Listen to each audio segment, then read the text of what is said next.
sejahtera. Selamat sore waktu Indonesia, selamat pagi waktu Eropa, dan selamat dini hari ya sebelum pagi waktu Amerika. Karena kita ada perwakilan dari 3 zona waktu, dan mungkin selamat malam atau selamat sore ini di Asia Timur ya. Jadi saya sebagai moderator hari ini sekaligus juga perwakilan dari Indonesian Urban Studies Association mohon izin untuk membuka acara ini.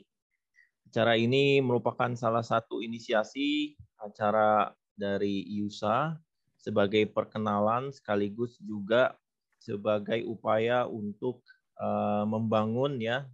Ini saya sekaligus share ya. Apa itu IUSA, jadi mungkin teman-teman bisa mengetahui. Banyak pertanyaan kemarin ketika kita mengundang teman-teman di sini, apa itu IUSA. Jadi sebagai informasi bahwa IUSA ini masih dalam proses inisiasi secara resmi sebagai asosiasi. Jadi kita menyebut nama kita saat ini sebagai sebuah academic community yang utamanya diinisiasi oleh alumni, peneliti, praktisi bidang perencanaan baik di dalam dan di luar negeri. Jadi di sini ada salah satunya Prof. Deden Rukmana di Alabama University, kemudian juga ada Prof. Deli Kudalah ya di ITB, kemudian juga ada Dr. Adiwan ya baru bergabung. Selamat sore waktu Indonesia. Kemudian dari alumni-alumni ini kita membangun sebuah diskusi dan menggagas hadirnya sebuah academic community ya yang nanti menjadi cikal Indonesian Urban Studies Association, terutama yang tujuannya untuk memperkuat riset-riset terkait perencanaan wilayah dan kota, terutama untuk memperkuat eksistensi atau peran riset di Indonesia, terutama lintas institusi gitu ya. Jadi sekarang banyak sekali peneliti-peneliti muda Indonesia yang terutama di bidang perencanaan ini, perencanaan wilayah dan kota, tetapi masih kebanyakan masih hanya berada di prodinya masing-masing gitu ya, atau di berbagai departemennya masing-masing. Nah, kita ingin membuat suatu wadah lintas institusi di Indonesia sehingga nantinya ke depannya riset-riset tentang perencanaan wilayah dan kota ini juga mendapat atensi dan semakin kuat, semakin berkualitas gitu ya. Terus selanjutnya adalah sebenarnya IUSA ini kita berharap nanti akan menjadi atau memperluas kesempatan bagi para peneliti tata ruang di Indonesia membangun jejaring dan dikenal secara kepakarannya ya, baik nasional maupun internasional gitu ya. Jadi barangkali dengan semakin banyaknya media-media saat ini untuk mempublikasikan karyanya maupun untuk berdiskusi, harapannya peneliti-peneliti Indonesia juga akan tampil gitu ya secara global gitu ya. Salah satunya kita telah kehadiran salah satu pakar nih ya ke depannya tentang global city atau kota global ini ya, salah satunya adalah Kang Galuh ini. Kemudian kita tadi seperti yang saya sampaikan, kita menuju ke sebuah asosiasi peneliti tata ruang dan perencanaan yang memiliki reputasi dan berjejaring global ya. Mudah-mudahan insya Allah tahun 2022 kita bisa launching wadah kita ini sehingga nanti para peneliti, praktisi dan mahasiswa yang ingin mengetahui tentang riset-riset terkini, diskusi dan perdebatan terkini gitu ya, itu bisa mencari tahu dan berkontribusi di Indonesian Urban Studies Association ini. Kira-kira demikian ya, mungkin kalau ada pertanyaan bagaimana untuk menjadi member dan sebagainya, kita sifatnya masih terbuka ya. Siapapun bisa ikut berkontribusi. Jadi kemudian juga acara ini nantinya juga akan mengundang teman-teman peneliti dan komunitas peneliti dan tata ruang yang ingin mempublikasikan atau mendesiminasikan karyanya yang telah dipublikasikan di artikel atau jurnal ya, itu di dalam kegiatan bincang riset perencanaan dan tata ruang Indonesia ini. Jadi mungkin itu perkenalan singkat kita tentang IUSA. Nanti teknisnya selanjutnya kita akan berbincang dengan Kang Galuh Indra Prahasta. Saya akan tampilkan CV beliau.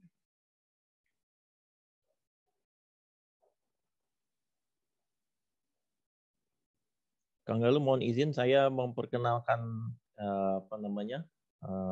Kang Galuh ya sebagai pembukaan. Ya, jadi nama beliau adalah Galuh Syahbana Indra Prahasta. Instansi saat ini adalah di Badan Riset Indonesia ya. Apa? BRIN itu Kang, singkatannya Kang? Badan Riset dan Inovasi Nasional. Oh iya, Badan Riset dan Inovasi Nasional ya. Saya hanya tahunya BRIN aja. Ya, jadi beliau sebagai Ketua Divisi Socio-Economic Development and Innovation Studies atau SEDIS di Lembaga Ilmu Pengetahuan Indonesia, LIPI Jakarta yang sekarang sudah menjadi Badan Riset dan Inovasi Nasional atau BRIN.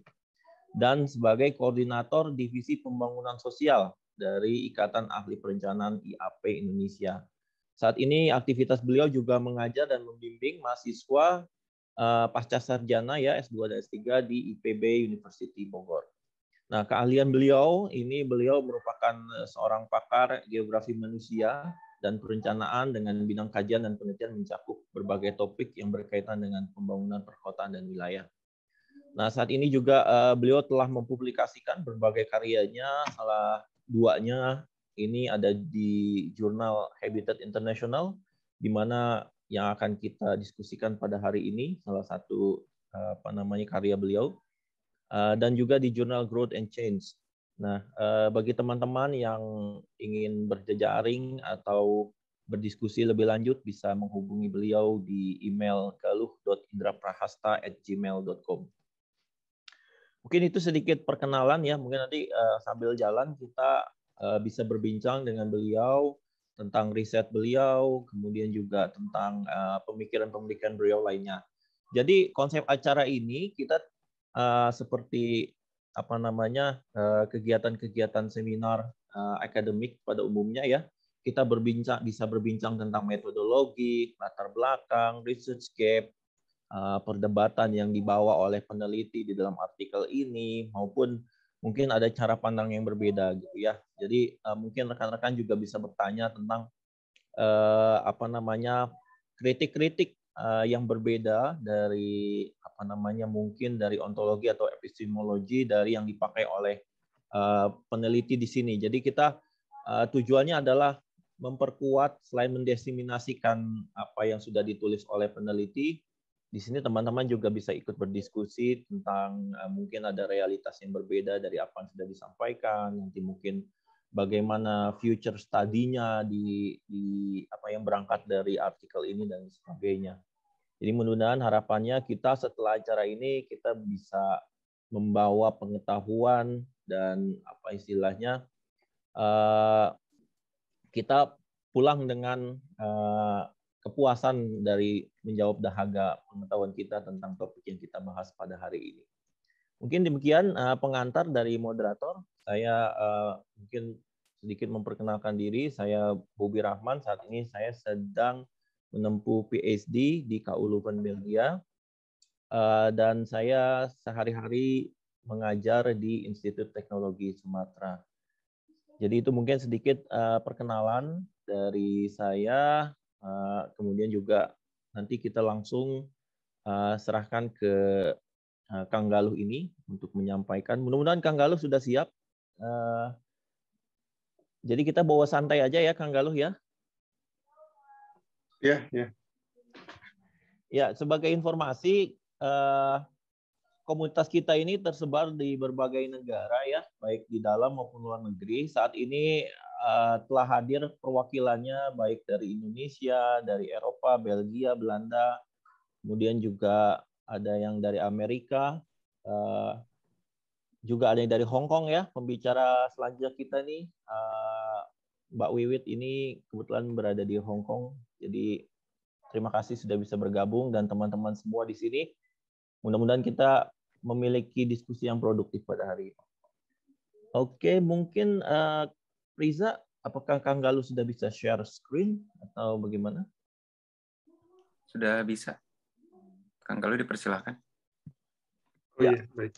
Ya, selanjutnya mungkin Kang Galuh bisa menyampaikan. Ya, bentar ya. Bentar, saya ngambil mouse dulu.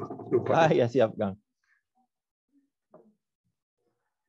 Ya, di sini sudah ada 13 partisipan ya, rencananya mengundang bisa sampai 20-an karena yang terregistrasi ada sekitar 20-an.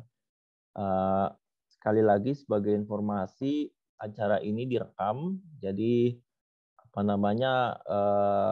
sebagai concern ya, mudah-mudahan berkenan. Kemudian juga nanti rekaman dari diskusi kita pada sore hari ini waktu Indonesia ini akan diupload di channel YouTube dari IUSA.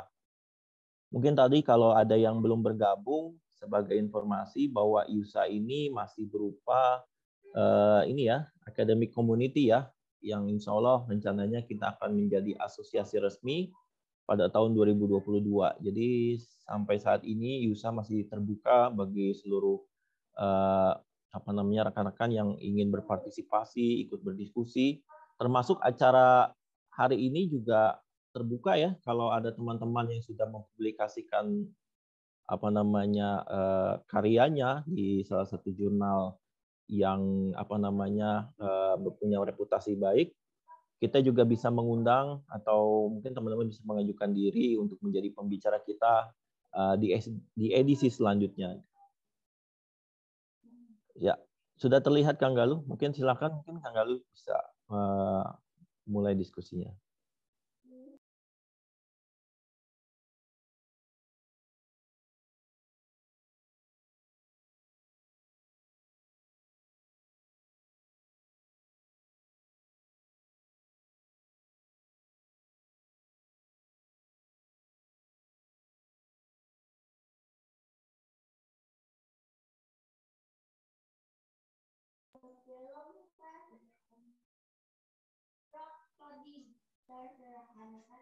Maaf Pak Bobi, Pak Galuh masih di mute itu. Oh iya, Kang Galuh, maaf. Oh iya. Iya. Baru sadar. Iya. Berapa menit Kang Galuh untuk presentasi? Dikasihnya berapa menit? Ya, mungkin perkiraan kita kira-kira sampai 20 menit bisa lah ya. Ya. Baik. Ya, terima kasih. Jadi selamat sore, salam sehat semuanya. Terima kasih Pak Moderator, Pak Bobi, Pak Priza, dan juga rekan-rekan sekalian saya hormati dan saya muliakan. Salam sehat untuk kita semua ya. Assalamualaikum warahmatullahi wabarakatuh. Baik, ini sekedar cerita aja, sharing. Semoga sih tetap santai. Meskipun mungkin materinya ada yang santai, ada yang enggak juga. Tapi saya berusaha untuk sharing dengan bahasa yang relatif sederhana. Jadi ini memang pernah diterbitkan di Habitat Internasional dan menceritakan mengenai tema terkait dengan World City atau Global City. Judulnya adalah mengenai World Cityness in a Historical Perspective. Jadi mencoba melihat World City dalam perspektif historis dan kemudian menginvestigasi evolusi jangka panjang dari Jakarta Metropolitan Area atau Jabodetabek. Jadi apa sih yang kemudian melatar belakangi penelitian ini? Tapi sebelum ke sana, izinkan saya memperkenalkan diri kembali. Sebentar.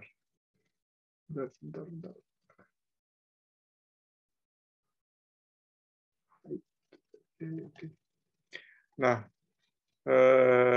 ya saya memang salah satu keterkaitannya ada di ini penelitian mengenai globalisasi dan bagaimana relasi antara kota maupun wilayah dengan konteks globalisasi, dan salah satu tema terkait dengan itu adalah di World City Literature. Bila ada memang yang ingin diskusi tertarik di hal seperti itu, globalisasi dan kota dan wilayah atau daerah, saya terbuka untuk berdiskusi maupun berkolaborasi. Kira-kira seperti itu. Selain itu, saya juga tertarik dengan berbagai isu lainnya. Nah, memang ada beberapa hal nanti yang akan saya sampaikan, seperti apakah kemudian tulisan ini didekati. Seperti itu.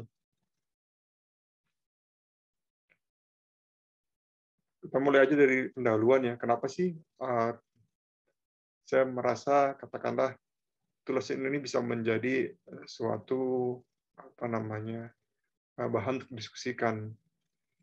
Yang pertama adalah kalau kita berbicara di mana posisi diskusi akademis dari paper ini sebenarnya adalah bagian dari literatur World City atau Global City. Ya. Mungkin tidak sepanjang lebar, tapi yang pasti literatur ini mulai muncul karena setidaknya ada 2 kejadian. Yang pertama adalah globalisasi dan munculnya NIDL atau New International Division of Labor, dan kedua adalah krisis kapitalisme khususnya di negara-negara utara, negara-negara maju, sehingga memang mereka perlu suatu cara bagaimana akumulasi kapital itu terus berlangsung. Jadi ada ekspansi yang perlu dilakukan sehingga kemudian akumulasi kapital tetap berlangsung.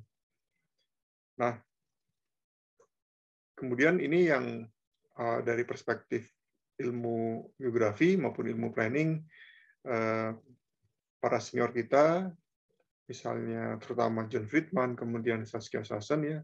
Kalau Friedman mungkin Anda sudah sangat familiar ya, karena memang bagian dari planner. Kalau Sassen kebetulan dia adalah seorang sosiologi ya, khususnya sosiologi perkotaan dan pembangunan. Nah, dalam perspektif mereka dan dalam lensa urban studies, mereka melihat bahwa ada implikasi spasial terkait ketika ada globalisasi yang di tahun 70-an itu yang unfolding. Dan memang ini juga istilahnya menyanggah beberapa pandangan bahwa ketika terjadi globalisasi maka unsur spasial dan jarak itu tidak menjadi penting. Tapi ternyata yang terjadi adalah kebalikannya. Justru kota-kota itu menjadi semakin strategik, ya kan? Nah, salah satu implikasi spasial terkait dengan adanya globalisasi ekonomi, ya, adanya pembagian kerja global yang baru, dan adanya ekspansi kapitalisme yang semakin meluas, ya kan, karena adanya trade liberalization, adanya beberapa kemudahan dalam berbagai macam flows, justru peran kota semakin strategik. Ya. Tapi strategiknya itu tidak hanya terkait dengan strategik yang kita biasa pelajari secara kota individu, ya kan? Tapi adalah bahwa kota-kota itu saling berjejaring, ya kan? Membentuk tadi network of cities, tapi tidak hanya network biasa, tapi global network of cities. Jadi kota-kota menjadi strategic sites dari globalisasi atau dari ekspansi kapitalisme global, dan mereka saling berjaring ya, dalam konteks membentuk strategic sites. Jadi kota-kota itu membentuk jejaring menjadi tadi basing point of globalization. Nah, pertanyaan yang kemudian saya ajukan adalah ketika memang diskusi-diskusi mengenai World City atau Global City itu hadir pasca tahun 80-an, ya, karena tadi adanya peristiwa khusus mengenai globalisasi ini yang terbaru, apakah kemudian sebelum tahun 70-an itu tidak ada yang namanya World atau Global Cities? Di sini saya tidak membedakan nih World dan Global Cities, ini saya tidak akan masuk ke debat di sini. Nah, tapi pertanyaan adalah, apakah memang sebelum tahun 70 itu World Global Cities tidak ada?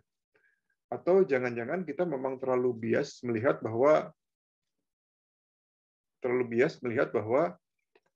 kejadian sekarang itu atau keberadaan dari World atau Global Cities tersebut merupakan kejadian kontemporer yang tidak ada sisi historisnya.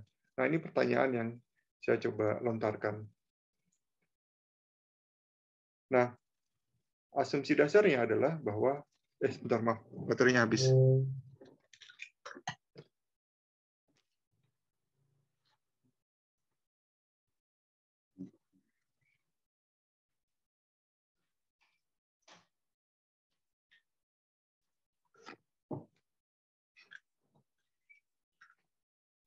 Asumsi dasarnya adalah bahwa sebenarnya diskusi sekarang itu memang cenderung untuk berfokus atau cenderung untuk kemudian mengasumsikan atau cenderung untuk eksplisitkan bahwa World Global Cities itu adalah suatu kejadian yang memang terjadi sekarang, tidak ada masa lalunya. Meskipun di sini saya berusaha untuk menyanggah bahwa ini bukanlah kejadian yang hanya sekarang, tapi ini dibentuk sudah sekian lama, justru sekian abad.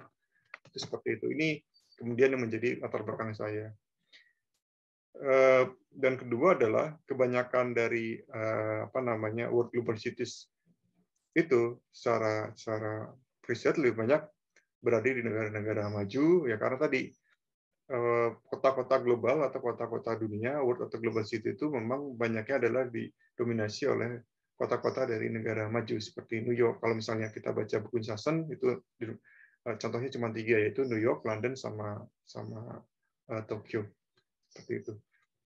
Nah, oleh karena itu apa sih yang diinginkan oleh paper ini atau tulisan ini? Yang pertama adalah tentu saja bagaimana literatur mengenai world city itu juga mencoba memahami dari perspektif kota di negara berkembang atau di global south, ya seperti itu. Dan dengan kepercayaan bahwa kota global atau kota world ini tidak hanya dibentuk dari tahun 70-80, tapi merupakan suatu long standing global connections, koneksi global yang sudah terbentuk lama gitu, jauh dari tahun 70-80 seperti itu. Nah, oleh karena itu, pada intinya adalah secara lebih detail mengambil kasus di Jabodetabek dengan memahami kontinuitas dari sisi historisnya. Kalau orang nyebutnya path development, ya, path dependence development seperti itu. Dan seperti apa kemudian Jabodetabek itu dibentuk ya oleh beragam faktor dan menjadi apa di beragam periode itu. Kira-kira ini objektifnya. Kalau dari starting point-nya, sebenarnya ini tentu saja berasal dari 2 kritik ya, kritik universalis dan end-state disposition dari world city literature yang tadi saya sampaikan, kebanyakan didominasi oleh kota-kota negara maju. Kedua adalah cenderung tidak historis. Singkat kata ini historical background-nya. Jadi apa sih yang disebut sebagai universalis disposition? Dan ini bermula dari kritik-kritik postkolonial. Mungkin kita diskusi apa itu postkolonial. Jadi pada intinya adalah bahwa narasi dari World City Research Agenda itu cenderung untuk menormalisasi feature-feature yang ada di kota-kota Amerika Utara dan Eropa Barat, ya kan. Pada dasarnya, saya percaya bahwa World City Research Agenda itu ada intinya, ada benarnya, karena tadi dia tuh pada intinya adalah untuk mencoba memahami logika dari kapitalisme global yang membuat atau merubah kota-kota utama dunia itu menjadi basing points-nya. Jadi sebagai pusat dari operasionalisasi dari kapitalisme global. Dan kedua, proses dari globalisasi dan formasi dari World City itu tidak hanya kemudian membentuk hanya small number of, misalnya small group of cities yang berfungsi sebagai tadi kota-kota yang berfungsi sebagai command and control, seperti itu bahasa sederhananya. Tapi juga ada kota-kota lainnya di negara berkembang dan negara maju pun yang fungsinya berbeda-beda. Jadi tidak semua kota itu seperti New York atau London yang berfungsi sebagai katakanlah financial capital dan transnational corporation headquarters, tapi juga ada kota-kota lainnya yang berfungsi berbeda, termasuk misalnya katakanlah kita berbicara di Jakarta, fungsinya kan lebih beragam ya, atau Jabodetabek, mohon maaf, ada yang tetap manufacturing industries, atau misalnya kita bicara daerah pantai selatan di Amerika ya, pantai selatan barat ya, yang Silicon Valley sebagainya, itu kan juga berfungsi berbeda ya, sebagai misalnya teknopol seperti itu. Nah itu kira-kira. Jadi pada intinya secara singkat kata, supaya nggak berpanjang lebar, adalah yang terpenting adalah bukan hanya mengkategorikan apakah suatu kota itu global atau tidak global, atau kita sebutnya sebagai end-state disposition, tapi yang penting adalah to detect whether processes of world city formation are taking place. Jadi apakah kemudian proses terkait dengan formasi World City itu memang terjadi, sehingga itu bisa kemudian menjadi penjelas kenapa suatu kota atau bentuk suatu kota atau fungsi suatu kota itu kemudian menjadi saat ini seperti yang ada di Jabodetabek. Kira-kira seperti itu. Nah, ini sudah saya sampaikan ya. Jadi intinya adalah memahami bahwa namanya World City atau Global City itu bukan suatu proses kontemporer yang karena adanya proses globalisasi tahun 70-80, tapi itu lebih lama lagi, beberapa abad sebelumnya. Dan itu terbentuk secara brick by brick ya, layer by layer. Jadi fungsi kota sekarang, London sekarang itu menjadi begitu sentral, itu tidak hanya terkait dengan tahun 70-an, enggak, tapi dia dibangun sudah lama. Begitupun dengan Jabodetabek, seperti itu. Dan dari mana kemudian retrace ya, menarik ujung dari sejarah untuk melihat kapan kemudian Jabodetabek atau kota lainnya di dunia itu proses menjadi World City-nya mulai terbentuk. Nah, itu memang ada banyak sekali macam teori ya.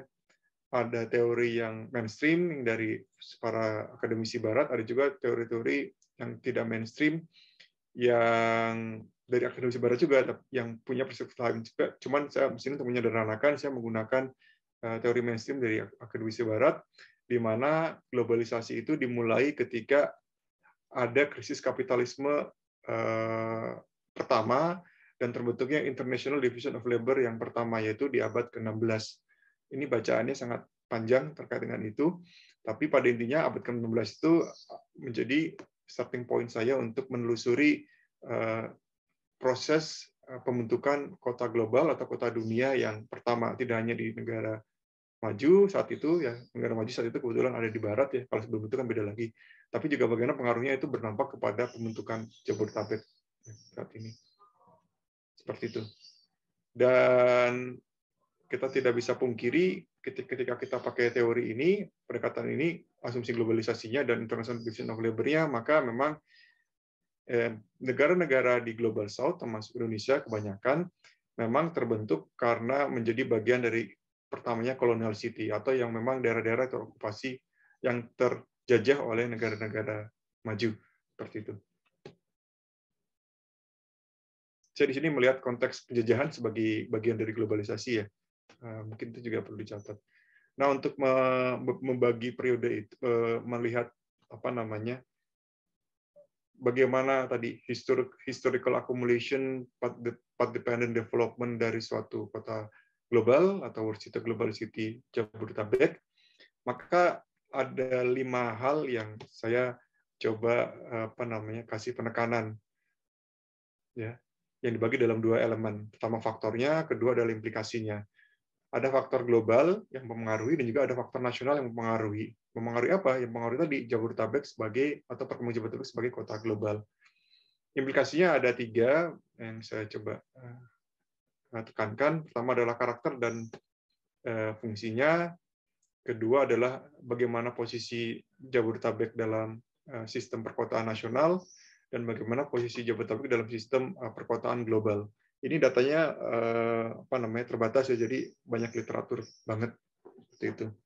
Jadi ini faktornya yang mempengaruhi, dan ini adalah konsekuensi spasialnya terkait dengan kota Jakarta dan kemudian Jabodetabek kalau kita berbicara aglomerasi ya.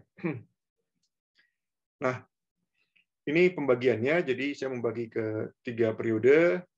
Bagaimana kemudian secara historis Jakarta dan kemudian Jabodetabek terbentuk dan menjadi bagian dari tadi strategic sites of global capitalism sebagai kota-kota dunia dari prekolonial sampai pas reformasi.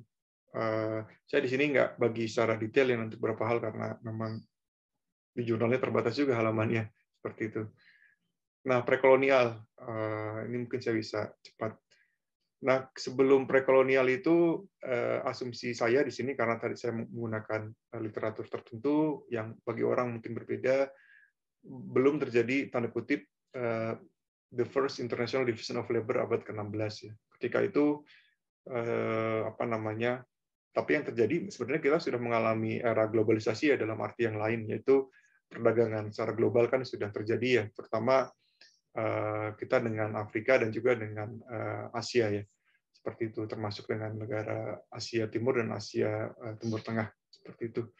Dan Indonesia saat itu, ini global landscape-nya ya, Indonesia saat itu masih terdiri dari bukan belum Indonesia, tapi beberapa kerajaan dan kesultanan, karena sudah ada pengaruh dari Islam ya terkait dengan kesultanan. Jadi Indonesia masih belum Indonesia seutuhnya, tapi kingdom dan sultans. Nah, kemudian seperti apakah kondisi Jakarta saat itu? Jadi kalau kita bicara Jakarta saat itu kan memang namanya belum Jakarta ya, masih Sunda Kelapa. Jadi Sunda Kelapa itu merupakan suatu kota pelabuhan kecil di bawah kerajaan Pajajaran sebelum nanti dia diambil alih oleh kerajaan Banten, atau dulu namanya Bantan ya, saya lupa nama aslinya. Nah, jadi kenapa saya nyebutnya small port town? Karena dulu dalam sistem perkotaan nasional, ya kalau kita bisa nyebutnya seperti itu, Indonesia itu kalau kita ngomongnya sistem perkotaan nasional, berarti kita ngomongnya sistem perkotaan ala kerajaan-kerajaan lama ya, seperti di Pajajaran dan sebagainya. Itu umumnya tergantung Bapak dan Ibu membacanya, tapi umumnya bisa dibagi dalam 2 atau 3 kategori kota. Ya, secara umum ya, kalau kota utama ya, di luar kota-kota kecil.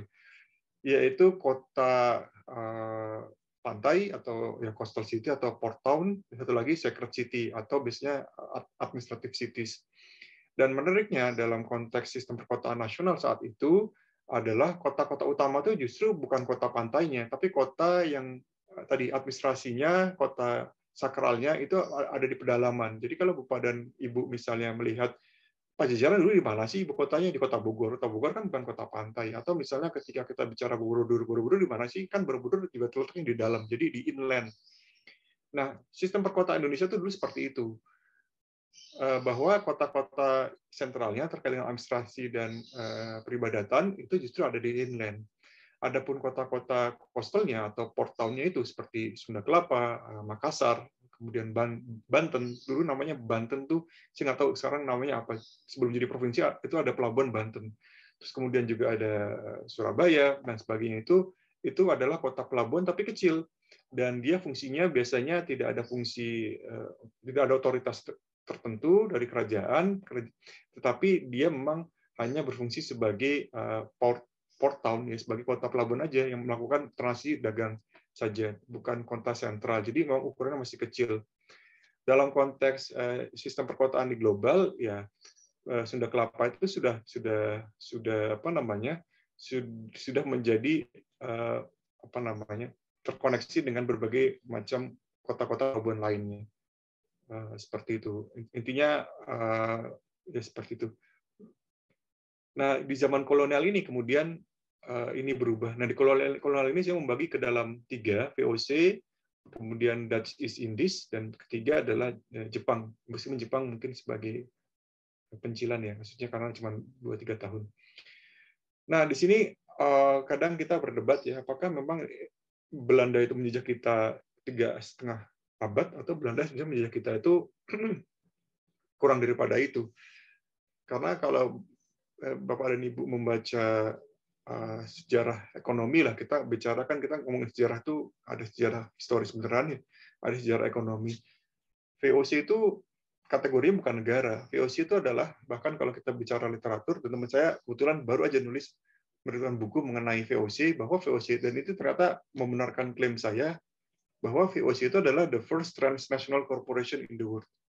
Jadi ketika kita sekarang mengenal ada istilah misalnya Apple, Unilever, dan sebagainya, VOC itu justru diklaim sebagai the first transnational atau multinational, the first multinational corporation in the world. Seperti itu. Dan ini menarik. Kenapa VOC ini menarik dalam hal ini? Karena dia tidak membawa negara, tapi dia membawa para kapitalis, para pedagang, tapi disertai militer ya. Makanya kadang menjajahnya juga dengan fungsi ekonomi yang kental. Dan itu juga diiringi dengan secara global adalah ekspansi negara-negara Eropa dalam konteks menghasilkan surplus kapital yang lebih besar, sehingga dia perlu pertama adalah karena di Eropa itu kan ketika mereka standard of living-nya udah semakin baik, mereka mencari produk yang bisa memberikan nilai surplus lebih tinggi secara ekonomi. Yaitu tadi adanya rempah-rempah itu kan dulu dianggap sebagai makanan elit ya di Eropa, dan kemudian para kapitalis ini ya, itu kemudian ke kanan dan kiri, ada yang ke Amerika, ada yang ke Asia, ada juga yang kemudian ke selatan, ke Afrika. Nah, khusus untuk yang kemudian ke daerah timur, ya itu salah satunya Belanda, dan VOC dibentuk karena dia ingin untuk bisa memonopoli perdagangan dan jalur rempah-rempah di Asia Timur secara umum, mengalahkan Portugal dan juga Spanyol, sehingga VOC itu dibentuk. Tadinya pedagang-pedagang Belanda itu atau para kapitalis Belanda itu berdiri sendiri itu, tapi mereka berkoalisi membentuk VOC. Makanya orang nyebutnya company itu memang company perusahaan seperti itu. Jadi kalau orang nyebutnya wah kita jajah company sebenarnya perusahaan seperti itu.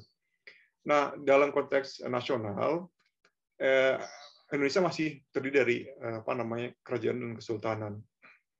Tapi tentu saja karena VOC itu berpikir bahwa dia yang penting adalah bagaimana menguasai rempah-rempah dan menguasai jalur distribusi, maka dia berfokus kepada, maksud saya VOC berfokus kepada okupasi beberapa kota pelabuhan utama dan juga beberapa produksi utama rempah-rempah ya, termasuk nanti tentu saja kita tahu di Maluku ya, dan juga nanti di Jawa tentu saja. Nah, kita bisa lihat sebenarnya VOC itu terbentuk tahun 1602. Kemudian tidak lama kemudian tahun 1603 dia sudah mempunyai trading port pertama di Indonesia. Tapi pada waktu itu di Banten kalau saya tidak salah, di Banten. Maaf, saya harus baca lagi. Banten. Baru tahun 1619 ya. 1619 VOC kemudian mendirikan headquarter VOC di satu namanya Batavia. Jadi Sunda Kelapa atau kemudian Jakarta diubah menjadi Batavia. Saya nggak tahu istilah persisnya Batavia itu dari mana, dan ini tidak menjadi diskusi kita juga. Tapi yang menarik adalah VOC itu cuma punya satu regional headquarter pada itu. Jadi global headquarter dia itu ada di Amsterdam, dan regional headquarter dia dalam wilayah Asia Timur itu hanya ada di Batavia. Jadi bayangkan Bapak dan Ibu, betapa strategik ini dalam bahasa positif ya, mohon maaf. Bayangkan betapa strategiknya posisi Batavia dalam konteks VOC ya. Karena Batavia itu menjadi, kalau saya tidak salah, the first regional headquarter yang di luar Belanda ya. Itu ada di Batavia seperti itu. Nah, ini kemudian ketika dulu hanya menjadi small port town, Sunda Kelapa dan Jakarta, kemudian VOC masuk, perkembangan VOC itu atau pertemuan Batavia itu kemudian secara gradual semakin meningkat ya. Secara ekonomi pasti iya, seperti itu. Pasti iya. Nah, kita bisa lihat ya, misalnya ini mungkin nggak ada tahun yang pas ya, karena memang susah saya mencari tahun yang bisa bersama. Tapi katakanlah asumsinya dulu penduduk belum tambah banyak seperti sekarang kecepatannya, misalnya seperti itu. Tapi kita bisa lihat Batavia itu tahun 1670-an, dan kita lihat ya di VOC itu 1619 masuk ke VOC masuk Batavia 1619. Jadi ini sekitar tahun yang sama lah. Ketika itu Batavia itu masih 27.000 penduduknya. Kemudian Surabaya udah 50.000, 60.000, Makassar itu sudah 60.000. Jadi bayangkan nih seberapa kecilnya Batavia saat itu dibandingkan Surabaya dan Makassar. Ya. Di tahun yang relatif hampir sama, lihat. Ini sangat jauh sebenarnya. Dan bagaimana posisinya jadi posisi di tingkat nasional, Batavia itu belum menjadi apa-apa secara penduduk, meskipun secara fungsi dia udah menjadi relatif lebih penting seperti itu karena menjadi headquarter VOC. Masih sama sebenarnya jadi interport, jadi menjadi trading port di mana dia mengkoneksikan beberapa trading port lainnya, trading port VOC lainnya termasuk di Gale, Guangzhou, Kanton sama Bengal. Seperti itu. Bengal itu India. Punten waktunya 5 menit lagi kayaknya kan. Ya. Ya. Ini singkat, benar.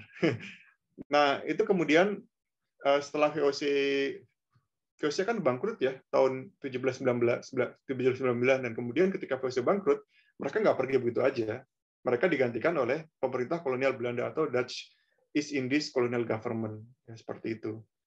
Dan ini di nasional. Jadi bangkrutnya VOC itu justru bukan mengusir mereka dari Indonesia, tapi justru mereka semakin masuk ke Indonesia. Dan ini juga secara global dipengaruhi oleh adanya, kalau kita bicara literatur globalisasi, itu ada 19th century globalization. Jadi globalisasi abad ke-19, liberalisasi perdagangan itu sudah mulai lebih ada bebas. Kemudian teknologi transportasi komunikasi atau transportasi, mohon maaf, itu juga ada perkembangan sehingga flows perdagangan itu lebih bisa cepat karena ada pembangunan perusahaan Suez dan Panama, dan juga ada industrial expansion secara produk dari Eropa dan kemudian dari Amerika Serikat. Jadi bagaimana perdagangan semakin berkembang pesat. Nah, apa sih implikasi dari kejadian-kejadian pasca di era ini?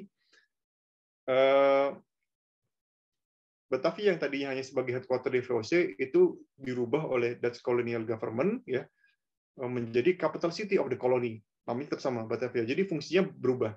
Dari tadi yang fungsinya cuma ekonomi, sekarang fungsinya juga administrasi, politik, dan militer. Ya, jadi seperti itu berubah. Ya. Jadi adding economic and administrative functions. Kemudian ini yang kemudian menjadi salah satu tonggak bagaimana Batavia atau Jakarta itu sekarang menjadi primate city di Indonesia secara sistem perkotaan nasional, ya kan. Pertama tadi role and authority expansion of Batavia. Kedua tahun 1811 yang tadinya aktivitas dipusatkan di daerah Sunda Kelapa, Jakarta Utara dan sebagian Jakarta Barat, ini mulai dipindahkan ke kota, dari kota ke Weltevreden. Weltevreden sekarang Jakarta Pusat. Ini saat-saat yang sama ketika sebenarnya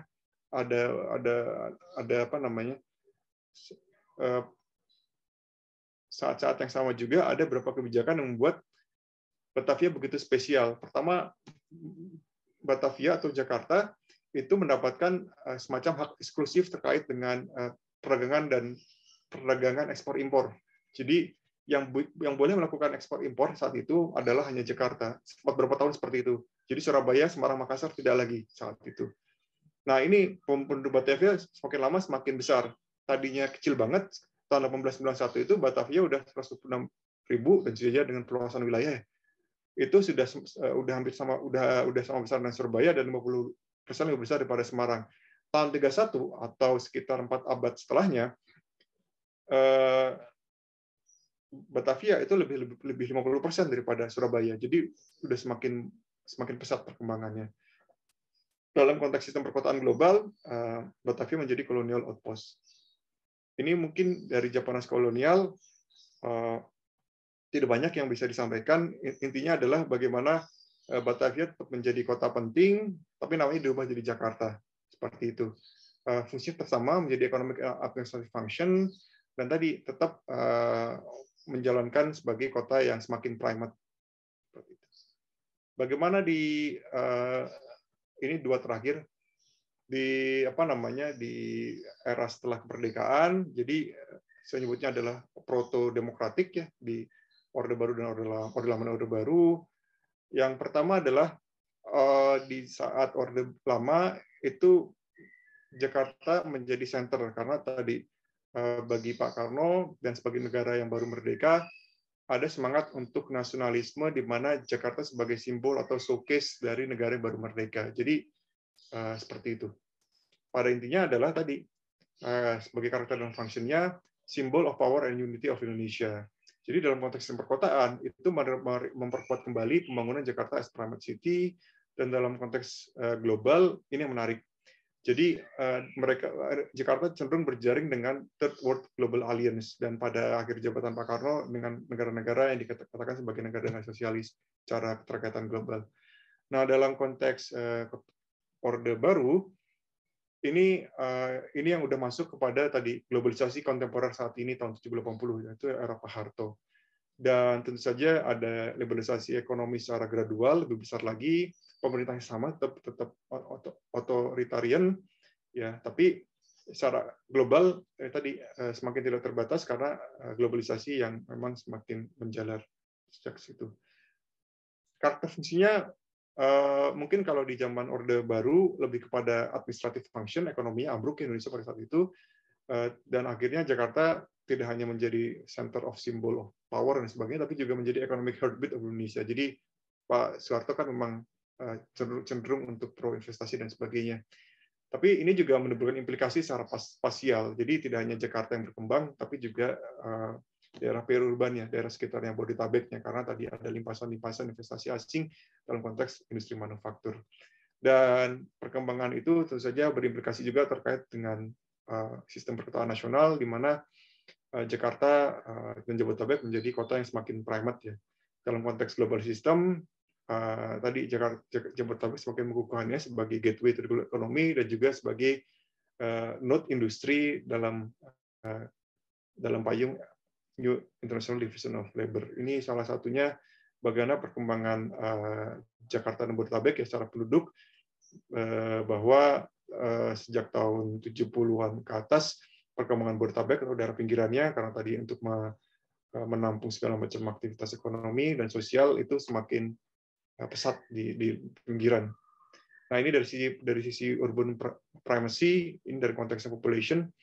Jadi saya membandingkan di sini antara Jakarta dengan Surabaya metropolitan, dengan Jakarta metropolitan dengan Bandung. Jadi tidak bisa dipungkiri bahwa secara garis besar Jabodetabek itu semakin primate dibandingkan dengan katakanlah, karena primacy index itu ada beberapa ukuran ya. Saya di sini memakai ukuran perbandingan dengan dua metropolitan terbesarnya. Jadi semakin besar proporsinya seperti itu dalam konteks kacamata jumlah penduduk. Post reform itu sama ya, kita nggak ada perubahan mendasar sebenarnya dari zaman Pak Harto, kecuali dari sistem politik ya. Tetap kita pro dengan investasi, pro pasar bebas dan sebagainya, seperti itu. Dan tentu saja ada satu hal yang juga penting, yaitu ada greater opportunities for other cities and regions to tap into global capital flows, karena ada demokratisasi dan desentralisasi.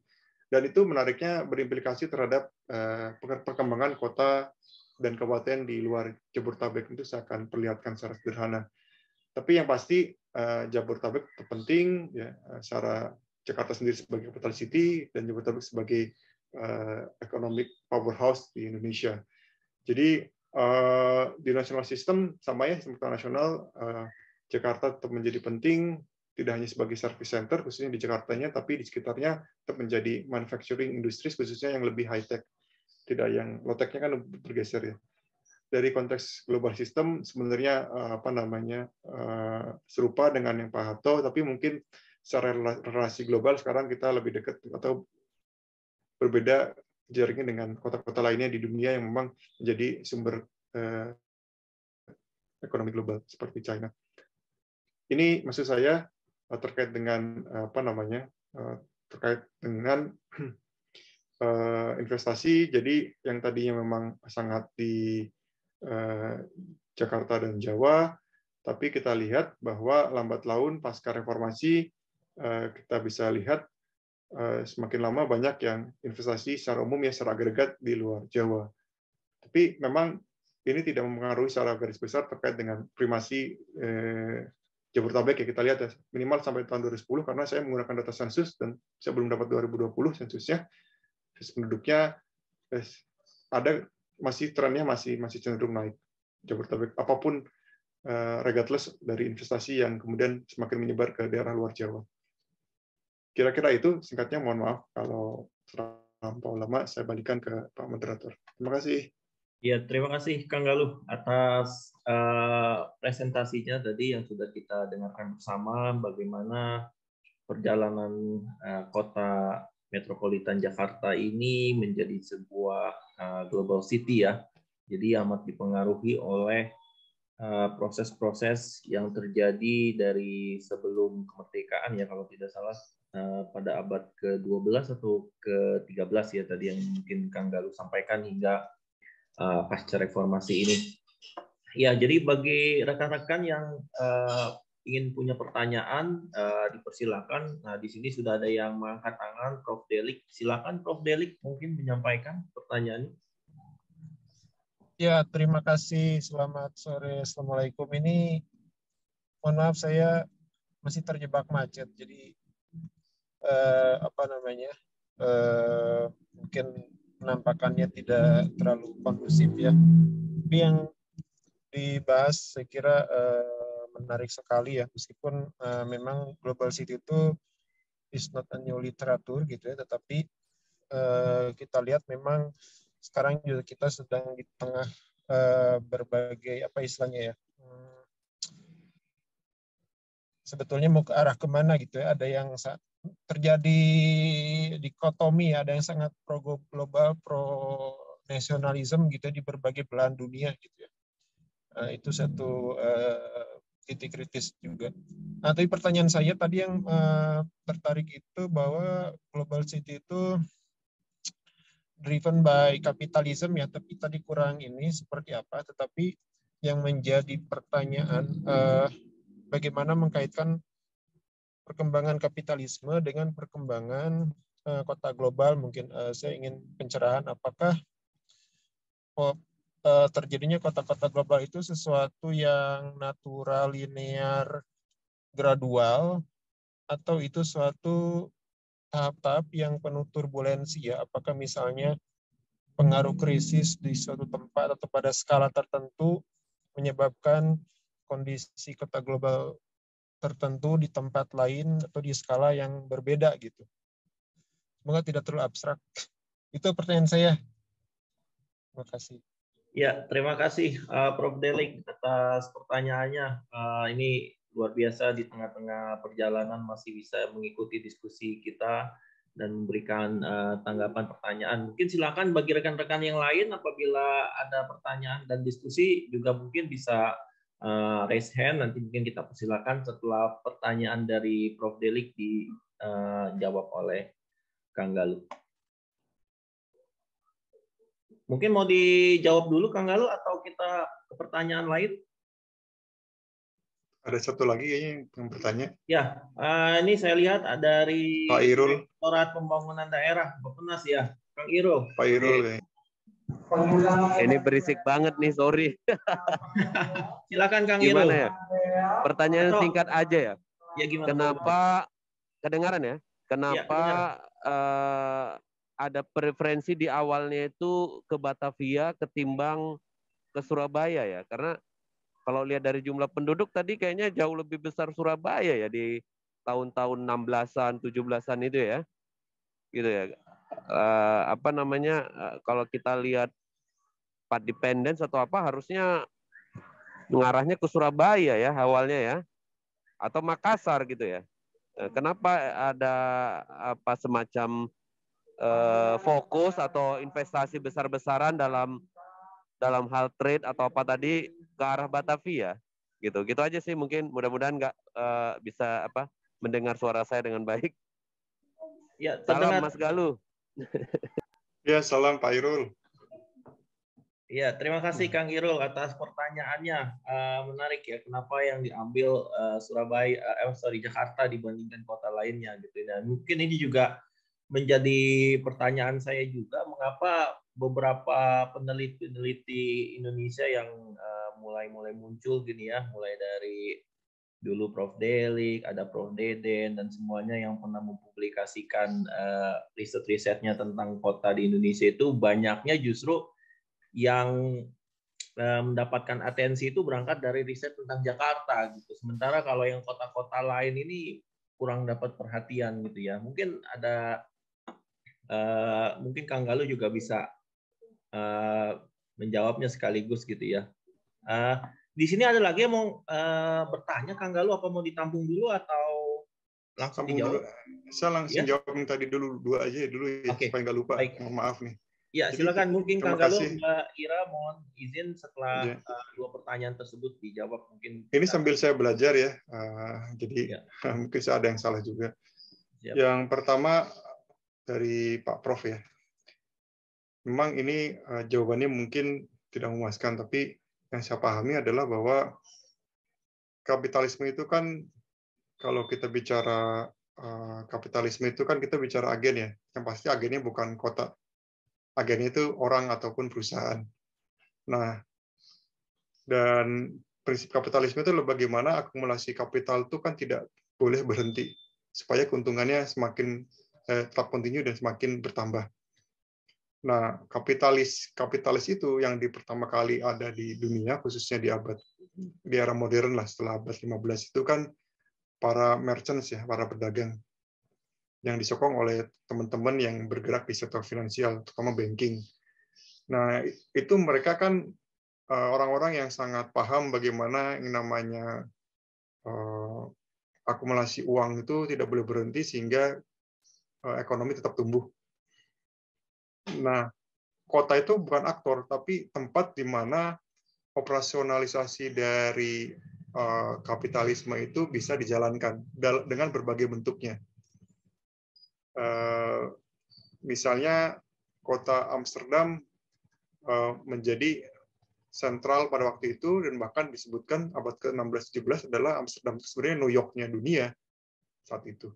Karena para bankers dan merchants Eropa memang di sana. Selain Amsterdam, dia kemudian juga memilih Antwerpen sebagai kota pelabuhannya, karena Antwerpen waktu itu juga menjadi kota pelabuhan utama dari Spanyol waktu Belanda masih diokupasi oleh Spanyol. Nah, disitulah sebenarnya letak dari kapitalisme atau agen kapitalis dengan kota. Jadi kota sebagai basing point dari operasionalisasi kapitalisme berjalan. Itu bahasa abstraknya sebenarnya. Kalau kita lihat kan seperti ini juga. Misalnya ini contoh paling gampang yang saya pahami ya. Mungkin saya salah. Kan sekarang investasi asing di Indonesia semakin banyak ya. Tidak hanya di kota utama, tapi juga di kota-kota yang kita anggap tadinya tidak utama. Ya kan? Yang terakhir mungkin di Mandalika, seperti itu. Terus kemudian ada di Bali Baru dan sebagainya, konteks pariwisata. Belum lagi KEK yang bentuknya terkait dengan pengolahan hasil galian, misalnya smelter. Jadi agen kapitalis itu kan sebenarnya private ya, tapi dalam konteks kekinian yang kita pahami, kalau dulu saya mungkin harus belajar lagi sejarah bagaimana konteks state actor, tapi itu kan difasilitasi oleh state actors juga.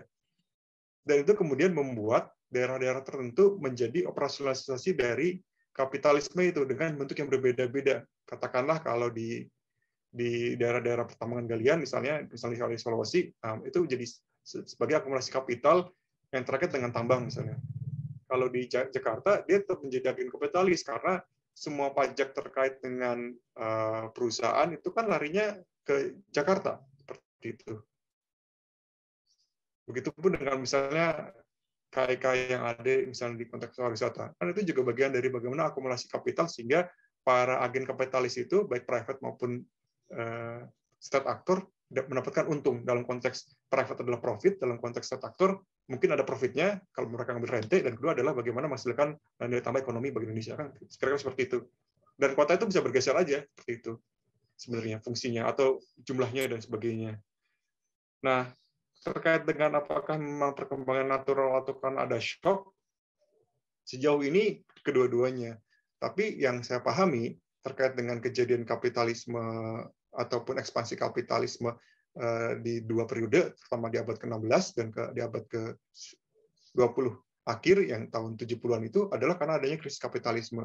Negara-negara maju yang saya pahami ke waktu tahun 60-an 70-an itu adalah mereka sudah mengalami biaya tinggi terkait dengan produksinya, sehingga mereka harus mencari bagaimana caranya untuk mereduksi cost, ya kan, dan juga bagaimana mereka bisa menghasilkan untung dengan produk yang mereka produksi.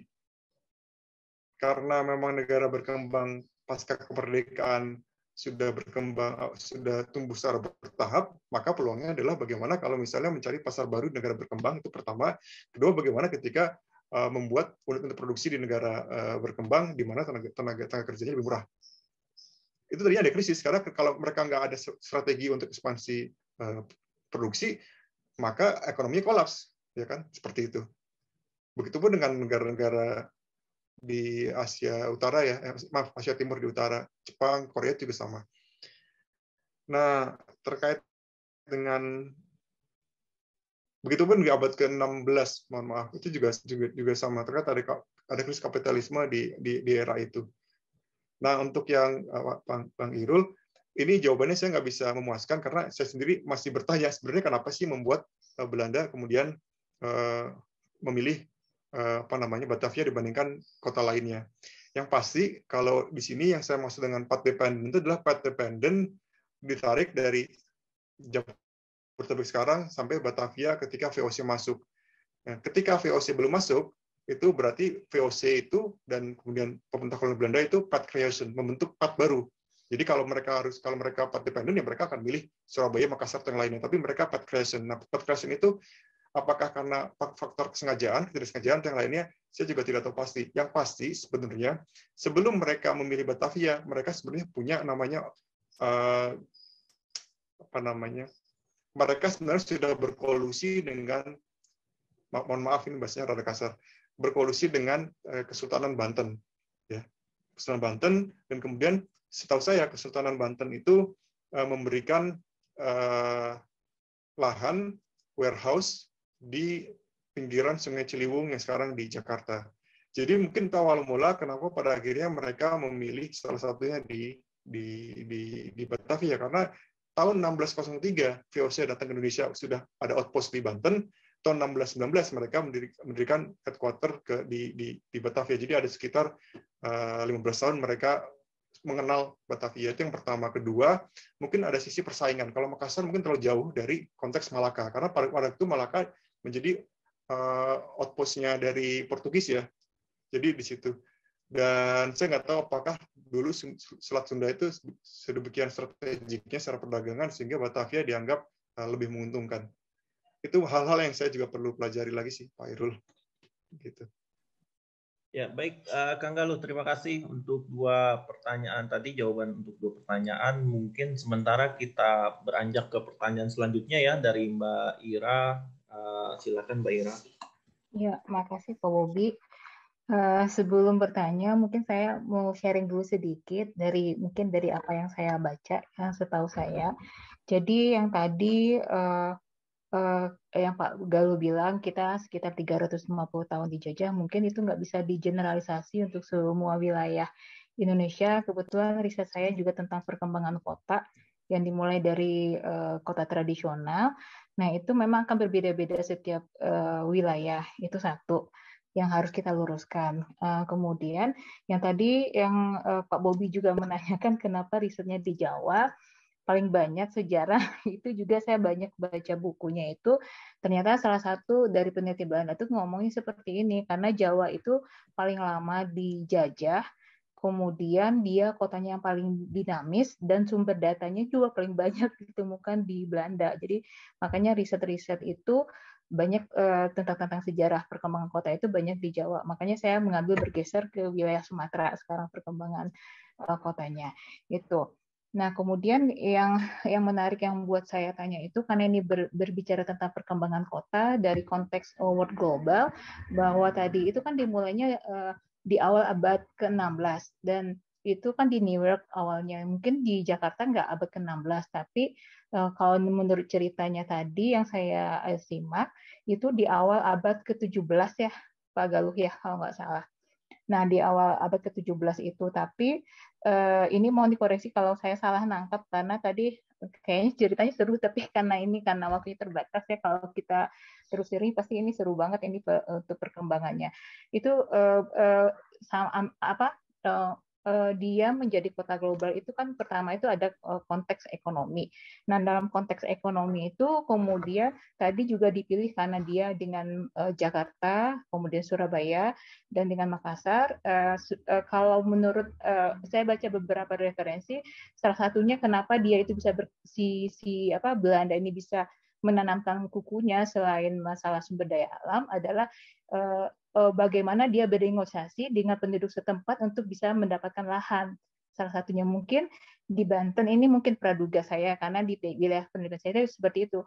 Adanya negosiasi yang bisa didapatkan Belanda dengan si masyarakat setempat. Jadi ada budaya dan pendekatan kepada si masyarakat setempat itu. Nah, itu mungkin ada sedikit referensi yang saya baca tambahan. Nah, cuma yang saya tanyakan itu saya kehilangan jejak untuk jadi world capitalist si Jakarta ini sebagai global city itu di awal-awal abad ke-17 tadi. Jadi fungsinya memang bergeser tadi Pak Galuh sudah menjelaskan, tapi bagaimana dia terbentuk dan bagaimana dia itu bisa berkooperat dengan VOC itu prosesnya itu yang miss saya pengen tahu kayak gitu. Ya, terima kasih Mbak Ira. Kalau boleh tahu Mbak Ira dari mana? Mungkin bisa sedikit. Saya muridnya Pak Delik, kandidat doktor di ITB. Oke, baik. Terima kasih Mbak Ira. Ya, sama-sama. Ya, Kang Galuh mau dijawab apa kita ke pertanyaan selanjutnya dulu? Boleh selanjutnya dulu ya. Ya, oke. Ya. Pak Asirin mungkin bisa bertanya. Silakan Pak Asirin. Baik, terima kasih Pak Bobi. Nah, ini izin nih Prof. Delik. Ini semua senior-senior saya ya. Sepertinya saya yang paling junior ini. Ya, oke. Ya, salam Pak Delik, Prof. Jadi yang saya tanyakan adalah sebenarnya tadi juga sempat disinggung oleh Pak Delik ya bahwa Pak Galuh ini posisinya dalam melihat konteks perkembangan kota Jakarta ini terkait global itu netral atau seorang nasionalis atau seorang globalis gitu ya, atau bahkan seorang imperialis gitu ya. Karena tadi statementnya bahwa 350 tahun itu tidak diakui itu sebagai sebuah imperialisme gitu ya, atau bukan sebuah penjajahan gitu ya. Nah, menurut saya kalau cara pandangnya imperialis, maka 350 tahun itu sejak VOC datang ya itu sudah merupakan bentuk penjajahan gitu kan, tetapi penjajahan yang bukan langsung militer atau langsung apa namanya administratif gitu ya, tetapi dari sisi ekonomi. Karena sekarang pun kan sudah mulai ya banyak juga peneliti yang cara pandangnya dari new imperialisme gitu memandang bahwa ya Indonesia itu masih dijajah tanda petik ya, atau masih di dalam cengkraman imperialisme baru begitu ya. Itu Pak Delik mungkin jadi posisinya apa gitu ya. Pak Delik maaf, Pak Galuh gitu ya. Kemudian yang terkait perspektif sejarah ini kan tentu ini kan menarik tadi ya, sejarahnya mulai dari zaman Borobudur sampai kemudian sekarang gitu ya. Tetapi tentu dalam perspektif sejarah yang paling penting itu kalau saya dulu diajarkan guru sejarah itu adalah pesan moralnya begitu ya, atau apa ya maknanya gitu ya, atau apa yang ingin diambil atau dipelajari atau pelajarannya gitu ya. Kemudian itu bisa diambil pelajaran untuk kebaikan kita gitu ya sebagai orang Indonesia gitu ya, untuk Jakarta atau barangkali untuk kota-kota lain, misalnya Bandar Lampung juga sudah mulai pelabuhannya itu kan sudah mulai internasional gitu ya, bandaranya juga internasional, sudah banyak kota-kota yang juga membuka dalam level global gitu ya. Kemudian terkait yang ketiga tadi sempat menyebutkan juga International Division of Labor ya. Saya juga membaca termasuk juga berusaha mendalami gitu ya. Ada dari MASEI ya, MASEI itu kan Special Division of Labor ya. Nah kalau cara pandangnya adalah itu, maka Jakarta itu sebenarnya tetap dalam hierarki spasialnya itu ya masih paling bawah begitu ya kalau disandingkan dengan level global gitu ya. Memang di Jakarta misalnya sudah mulai ada industri-industri otomotif gitu ya skala internasional, tapi kan pusatnya tetap adanya di Jepang gitu ya, atau pusatnya adanya di Jerman atau di mana gitu. Artinya ketika kita berpikir kritis, cara pandangnya beda gitu, misalnya nasionalis gitu ya, barangkali globalisasi itu menjadi bentuk apa ya, kritik gitu ya, bentuk kritik, dan akhirnya mau posisinya kita seperti apa gitu ke depannya. Terima kasih Pak Ya, baik Pak Asirin dan Pak Galuh. Ya, boleh menyebutkan dari instansi mana Pak Asirin? Oh ya, saya dari Institut Teknologi Sumatera, Prodi Perencanaan Wilayah dan Kota, sedang S3 di Institut Pertanian Bogor. Baik, ya. Terima kasih Pak Asirin. Ya mungkin kalau saya sudah kenal ya, cuma mungkin barangkali rekan-rekan di sini ingin tahu juga mungkin dari instansi lain dan sebagainya. Ya, sebelum dijawab, mungkin kita bisa beri kesempatan juga satu atau dua pertanyaan terakhir ya. Nanti mungkin perkiraan saya, Kang Galuh merespon pertanyaan Mbak Ira dan Pak Asirin ini sekitar 10 menit, dan mungkin kita punya waktu sekitar 10 menit lagi untuk merespon dan pertanyaan dari pertanyaan lainnya, atau ingin menambahkan diskusi dari yang lain. Ya, silakan Kang Galuh. Ya, makasih. Jadi semakin banyak yang bertanya, semakin saya merasa saya pasti semakin perlu banyak belajar sih sebenarnya itu.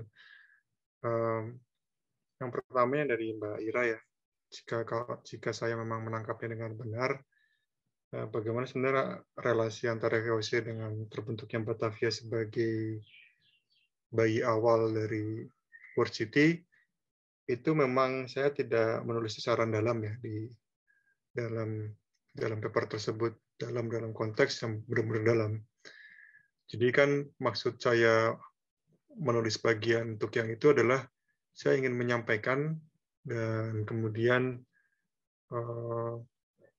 bahwa benih dari Jabodetabek sebagai kota global itu ditaburkan pertama kali oleh VOC. Itu satu pesan penting sebenarnya saya ingin sampaikan. Jadi benihnya itu dari VOC. Karena kalau mereka tidak datang, besar kemungkinan sistem perkotaan di Indonesia nggak berubah, ya kan? Kita masih punya yang tadi ya, sesuai dengan sistem perkotaan di kerajaan.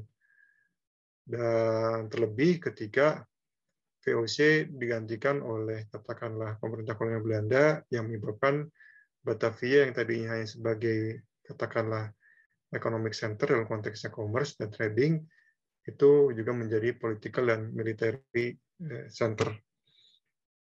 Bagaimana kemudian VOC bisa mengukuhkan posisi Batavia sebagai world city? Karena saya melihatnya dari dua layer. Pertama layer nasional dan kedua tiga layer. Satu pertama adalah layer lokal, layer nasional, dan layer global. Layer lokal itu kita melihat bagaimana perkembangan Sunda Kelapa ya, atau Batavia di awal. Yang tadinya hanya di utara, kemudian secara lokal dia mengarah ke Weltevreden, ke arah Jakarta pusat saat ini. Itu secara lokal ada perkembangan fisik yang berarti. Secara nasional, dan itu bisa dilihat bagaimana pertumbuhan penduduk di Batavia itu kan semakin lama yang tadinya lebih rendah daripada di Surabaya dan di Makassar dan di Semarang menjadi lebih tinggi. Secara global, kita bisa lihat juga yang tadinya sepertinya bukan hanya sih, berjejaring dengan para pedagang di Asia Timur dan juga di Timur Tengah dan sebagian di Afrika, lambat laun ekspansinya semakin meluas dengan kota-kota lainnya, termasuk dengan di Eropa, karena tadi Batavia sebagai regional headquarter dari VOC. Itu sih sebenarnya pesan yang ingin saya sampaikan, karena intinya adalah bagaimana memahami historical accumulation itu terjadi dan di mana benih awal itu ditanam. Kemudian mohon maaf kalau misalnya nggak terlalu memuaskan, tapi kalau ada pendapat lain silakan aja. Kemudian yang kedua dari Mas Asirin, posisi saya di mana? Kalau saya sebenarnya kan secara akademik, saya cenderung untuk menjadi orang yang saya nggak bicara saya nggak bicara globalis atau imperialis ya, karena itu mungkin posisi yang berbeda. Tapi kalau ada di akademik, saya cenderung berposisi sebagai seorang postkolonial tapi yang engaging. Jadi engage pluralis. Jadi saya melihat bahwa namanya realita itu ada yang tunggal, sedikit mirip dengan kritika realis sih, ada yang tunggal, tetapi manusia diberikan kehebatan luar biasa untuk memahami, tapi juga ada keterbatasan untuk memahami. Dan tidak semua realita itu bisa kita pahami. Dan dari situ, makanya kritik-kritik yang sifatnya dari teman-teman postkolonial itu menjadi penting untuk melihat diversifikasi suatu karakter, fungsi, maupun keadaan di suatu tempat yang berbeda dari negara maju. Yang biasanya kan negara maju, kota negara maju menjadi mainstreaming ya, jadi semacam itu. Nah, itu saya posisinya di situ. Jadi, tapi tidak melihat bahwa apa yang disampaikan negara maju itu tidak semuanya berlaku, enggak. Ada beberapa atau the gist of their argument itu ada beberapa yang tampaknya menarik untuk kita gali dan tidak semuanya tidak berlaku. Nah, terkait dengan studi ini, di luar posisi ontologi dan epistemologi, saya cenderung melihat sebagai seorang globalis ya. Ini saya nggak tahu apakah globalis imperialis itu adalah posisi akademik, tapi saya anggapnya itu bukan posisi akademik, itu posisi tertentu. Kenapa saya seperti itu? Karena saya melihat inilah nature kapitalisme dan nature dari kapitalis itu sendiri, di mana mereka sebenarnya tidak lagi atau cenderung untuk tidak melihat batas-batas negara. Ya. Mungkin kalau biasa dengar kuliahnya Bosman Mardigo akan terpengaruh dengan ide-ide globalis dan nasionalis. Tapi intinya globalis itu tidak melihat negara sebagai batasan karena dia bekerja dimanapun, yang penting dia bisa menghasilkan atau mengakumulasi kapital lebih banyak. Nah, itu dilakukan oleh para kapitalis zaman dulu. Mereka berkoalisi dengan state ya karena memang dianggap, karena memang tanah kelahirannya. Kedua adalah memang dianggap bisa mendukung atau memfasilitasi terjadinya investasi atau terjadinya akumulasi kapital di area yang dia inginkan. Dan kemudian yang NIDL, memang sampai sejauh ini Indonesia atau dalam konteks ini, dalam konteks kota, masih dalam posisi yang tetap aja ya nggak naik-naik ya. Karena berbagai faktor ya, faktor sumber daya manusia, faktor penguasaan teknologi inovasi, faktor infrastruktur, dan faktor lainnya. Tidak usah jauh-jauh kita ngomongin industri lah, manufaktur yang sudah sangat jelas itu kita masih dikuasai oleh para pemain di Asia Timur ya, dari Jepang sampai sekarang Tiongkok. Perusahaan kita saja yang memang foundernya dari kita, headquarter-nya ada di kita, itu secara division of labor kita tidak berada di di posisi hierarki atas. Sebagai contoh adalah, mohon maaf saya bisa nyebut merek ya, karena ini berdasarkan studi juga, kebetulan belum jadi paper, Gojek misalnya, kemudian Bukalapak, Traveloka, Tokopedia ya, kan yang unicorn itu.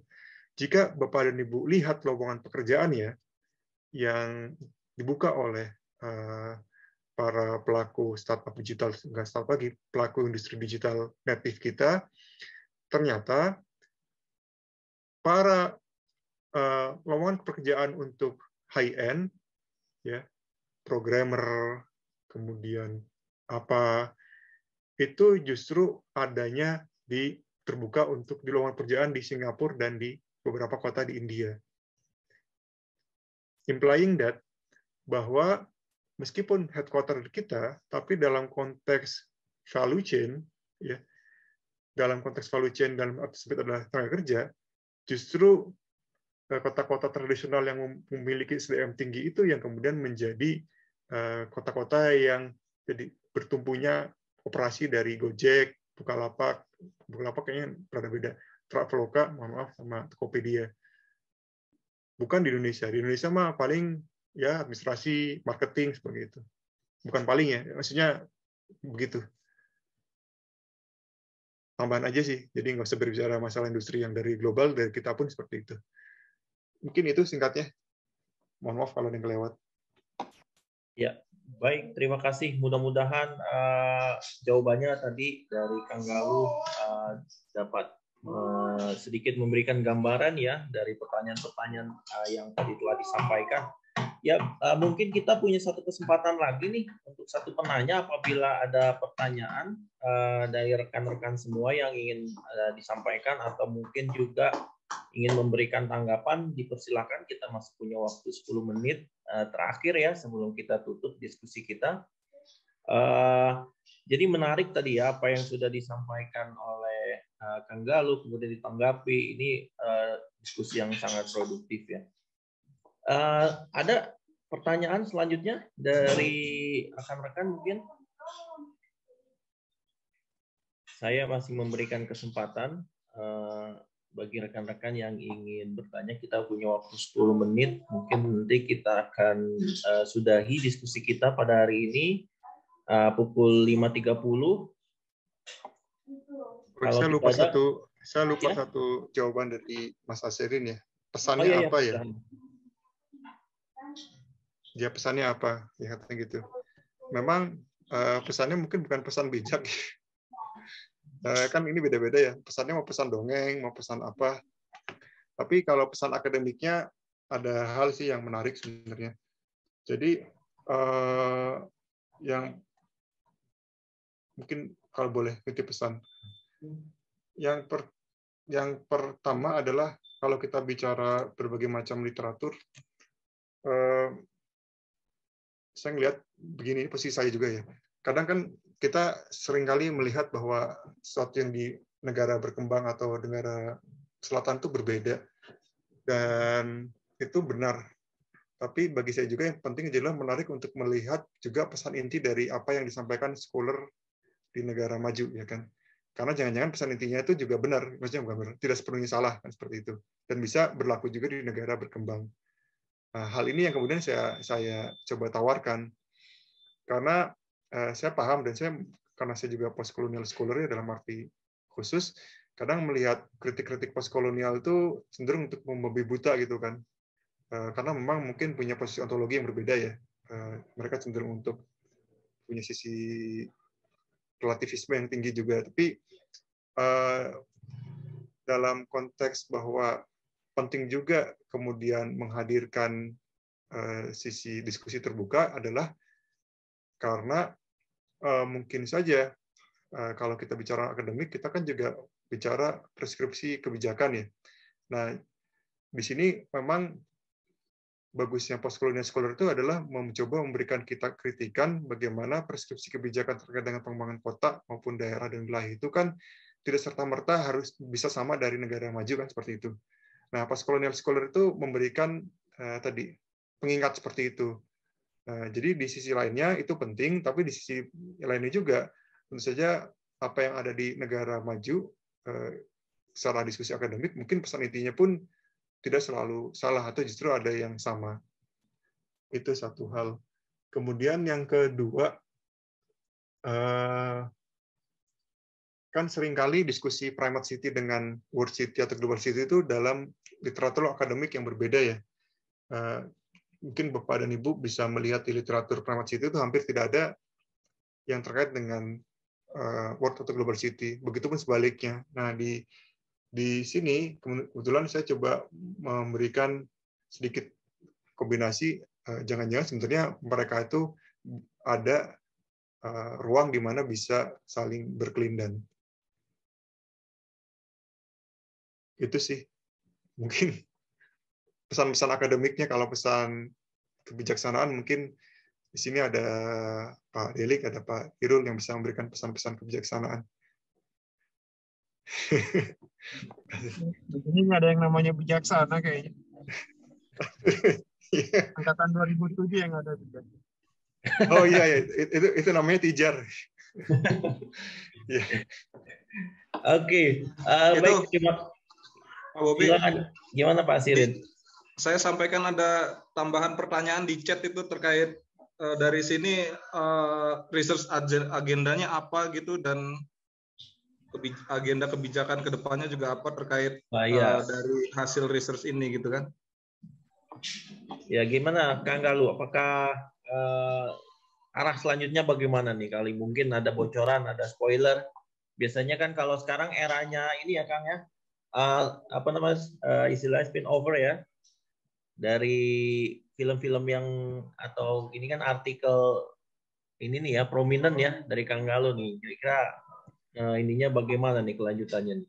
Mungkin ada seri selanjutnya.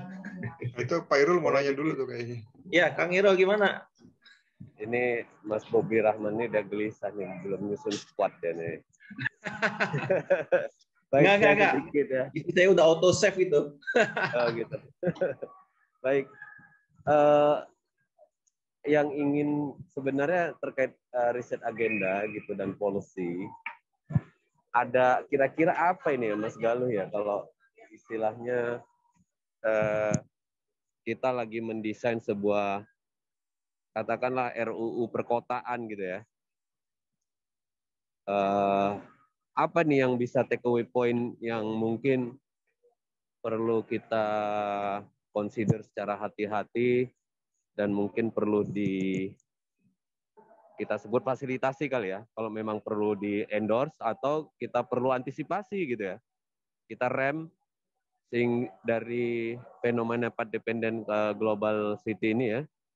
Kira-kira apa ya gitu ya yang bisa istilahnya policy conclusion-nya lah ya, yang mungkin bukan conclusion ya, tapi yang mungkin mengarah ke sana gitu. Terima kasih. Ya, silakan Kang Galuh. Mungkin dari pertanyaan Pak Asirin dan Kang Irul, Pak Irul ini saling berhubungan. Ya, saya merasa disidang sih sebenarnya. Ya. Tapi ya, makasih banget. Alhamdulillah sih. Ya. Gantian Pak. Ya nanti Pak Irul kapan-kapan disidang ya. Kemarin Pak Galuh nyidang saya itu Pak Bobi.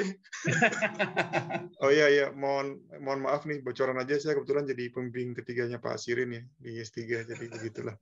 Pembimbing ketiga berasa pertama atau bagaimana? Ya, jadi untuk yang agenda memang saya mungkin melihat dari 1-2 hal ya. Pertama, secara riset kan memang saya sangat tertarik untuk kemudian berkolaborasi dalam konteks nulis bersama atau buat riset bersama atau punya bimbingan terkait dengan topik ini.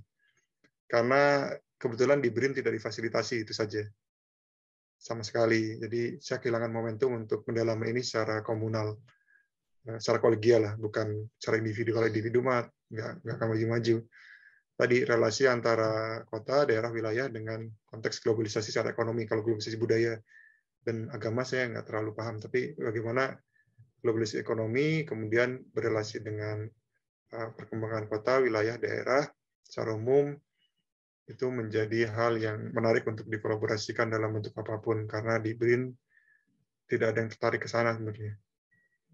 Jadi ya silakan aja bisa diakumulasi. Kedua, dalam konteks policy agenda, dan ini sama dengan yang Bang Irul sampaikan, memang salah satu tantangan ketika membuat paper yang tanda kutip science for science adalah ada jembatan tertentu yang dibangun untuk ke policy-nya, kan seperti itu ya. Mungkin Om Bobi sama Pak Profesor Delik juga sudah paham, dan pasti Pak Irul juga udah paham. Nah, jembatan itu yang mungkin perlu saya atau kita bersama untuk buat sehingga lebih matang atau lebih tajam mendangnya ke policy. Tapi kalau misal dalam perspektif saya, tanpa saya menyediakan jembatan terlebih dahulu, apa sih implikasi atau apa hal yang bisa kita pelajari dalam perspektif saya terkait dengan tema ini dan dikaitkan dengan seperti apakah itu bisa dijadikan semacam salah satu bahan referensi atau konsiderasi penting atau nggak penting terkait dengan RUU perkotaan. Nah, kalau saya melihat bahwa World City Research Agenda itu kan sebenarnya melihat bahwa kota itu tidak hanya pertama berdiri sendiri, ya kan? Nasib kota, tumbuh kembangnya kota, kemudian arah kota ke depan, itu kan dalam banyak literatur atau studi kita seringkali kita melihatnya sebagai atau dilihat sebagai bagian dari diri sendiri atau setidaknya paling banter nasional, ya kan? Ada sistem perkotaan nasional, kemudian jabat-jabat seperti apa, kemudian dilihatnya dari indikator-indikator misalnya yang ada secara individual, misalnya pertumbuhan penduduk, ekonomi, dan sebagainya. Nah, di sini kita bisa melihat bahwa perkembangan suatu kota, setidaknya dari Batavia dan Jabodetabek, itu ternyata dipengaruhi oleh perkembangan di kota atau di wilayah lainnya. Dalam hal ini katakanlah di Amsterdam. Sangat terkait gejolak yang ada di Amsterdam itu akan berdampak terhadap gejolak yang ada di Jabodetabek. Begitupun juga misalnya katakanlah yang tadi saya sebutkan, ketika misalnya kita membangun KEK di berbagai tempat, kita kan misalnya, atau bukan kita sih, para pembuat kebijakan tentu saja berkeinginan bahwa Indonesia secara ekonomi bisa lebih merata ya, seperti itu. Nah, Tapi yang menjadi menarik adalah apakah terlepas dari trickling down efeknya ya, masing-masing itu kan masalah lain. Apakah kemudian dengan hal ini mereka bisa menjadi counterbalance growth dari Jabodetabek? Bisa aja enggak. Karena apa? Ternyata headquarter-nya masih di Jakarta. Ternyata bankingnya masih di Jakarta. Ternyata konsultannya kayak misalnya Boston dan McKinsey masih di Jakarta. Artinya mereka butuh orang-orang yang tinggal atau berkantor di Jakarta untuk tumbuh atau berkembang di wilayah lainnya.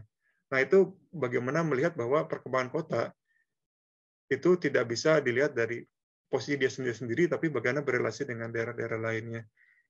Itu mungkin awal mula sih, meskipun jembatannya perlu dibangun untuk bisa menjadi policy prescription. Itu dulu mungkin karena butuh sangat sekali diskusi yang lebih teknis kayaknya, terkait dengan sampai ke tadi policy agenda. Apalagi policy prescription ya. Ya, terima kasih Kang Galuh. Dari Pak Delik mungkin ada komentar tambahan? Ya, mohon maaf mungkin saya menambah komentar karena kebetulan ternyata saya semakin merasa banyak kesamaan dengan Pak Galuh gitu ya. Pertama memang riset saya sampai sekarang juga salah satunya mengeksplorasi hubungan globalisasi dengan perkotaan ya dari dulu sebetulnya. Lalu juga bahwa saya juga dalam berbagai hal lebih sering memposisikan sebagai critical realis lah. Tapi nanti menyangkut dengan Pak Irul tadi gitu ya terkait dengan policy implication. Mungkin saya agak generik karena ini apa ya mungkin saya merasa perlu juga sebagai akademisi lah ya punya menyampaikan sudut pandang yang mungkin bisa berbeda, bisa salah, bisa tidak. Terkait dengan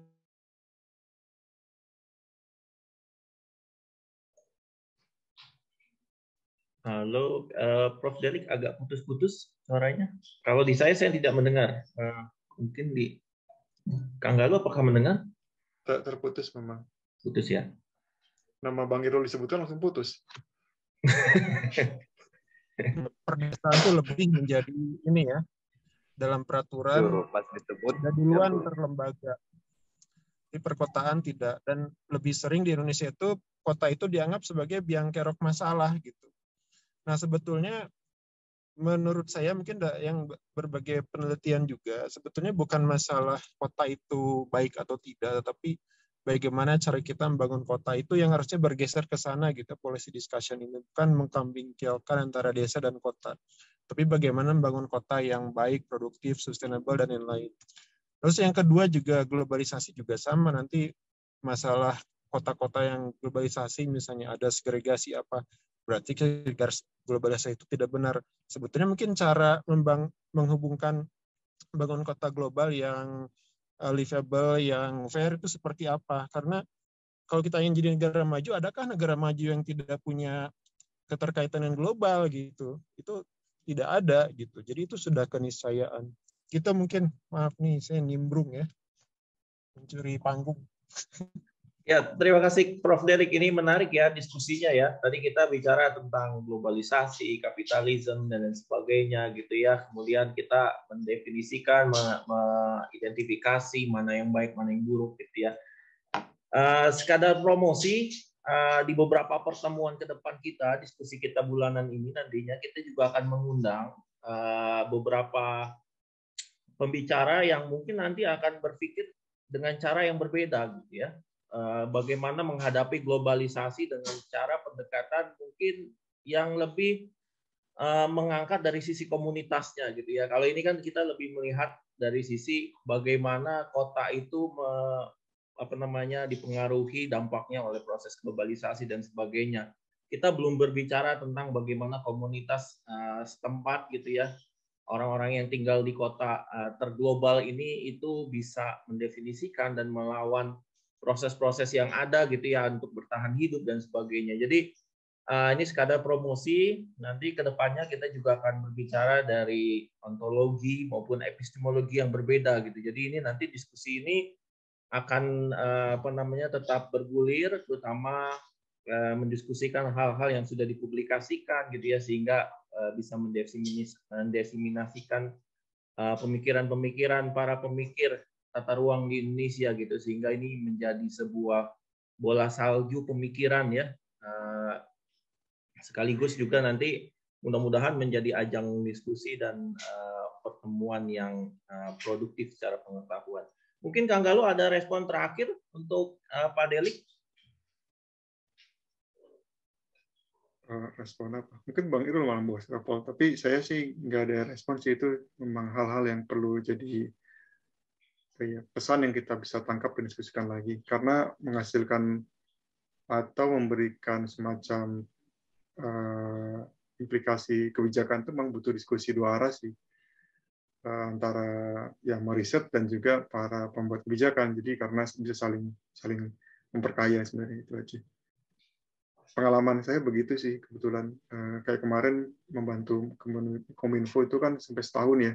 Saya benar-benar kita punya posisi masing-masing dan pengetahuan yang saling bertukar ya. Ditukarkan, bukan saling bertukar, yang bisa ditukarkan. Saling bertukarkan. Oke, baik. Terima kasih. Akhirnya kita sudah sampai di akhir acara diskusi kita, rekan-rekan semua di sini. Sebagai informasi, apabila nanti ada rekan-rekan yang membutuhkan sertifikat, tadi sudah di-share linknya. Kemudian juga nanti kepada pembicara juga akan ada sertifikat dari kami. Mudah-mudahan diskusi ini menjadi hal yang produktif ya. Terima kasih banyak nih atas partisipasinya. Tadi lembaganya ini sudah banyak sekali ya yang tergabung. Ada ya pembicara dari BRIN, kemudian dari mahasiswa doktor di IPB, di ITB, juga ada profesor dari ITB juga, dari ITERA, dan sebagainya. Maksudnya bukan profesor dari ITERA ya, profesor dari ITB, serta dari ITERA. Itu klarifikasi ya. Jadi supaya tidak salah paham. Ya, mungkin demikian diskusi kita pada hari ini. Terima kasih banyak sekali lagi kepada Kang Galuh atas sharing acaranya, sharing pengetahuannya pada hari ini di acara kita semua. Terima kasih kepada rekan-rekan semua di sini atas partisipasinya.